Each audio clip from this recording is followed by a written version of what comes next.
ఒక అమ్మాయి పార్క్లో మొబైల్ చూస్తూ ఉంటుంది. ఇంతలో తన ఫోన్కి ఒక మెసేజ్ వస్తుంది. మీ ప్రాంతంలో పిడుగులు పడే అవకాశం ఉంది, చెట్ల కింద ఎవరూ ఉండొద్దు, జాగ్రత్త అని.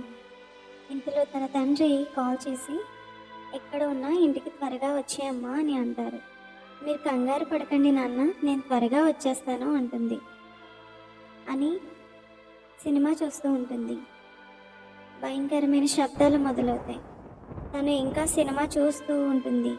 ఈలోపు తన మీద పెద్ద పిడుగు పడుతుంది. తను మరణిస్తుంది. ఈ లోకంలో చాలామంది సువార్తికులు సువార్త ప్రకటిస్తున్నారు, కానీ ఎవరూ వినడం లేదు. ఒకరోజు దేవుని రాకడలో అందరూ తెలుసుకుంటారు. సువార్త ప్రకటించుటకు వెళ్ళిన వారిపై కొందరు దౌర్జన్యం చేస్తున్నారు. ఇన్ని విధములుగా సువార్త విన్నను మారుమనసు పొందని వారు శారదా వలె ఒక దినము నశిస్తారు. నిర్లక్ష్యం చేయవద్దు, దేవుని మటుని రక్షణ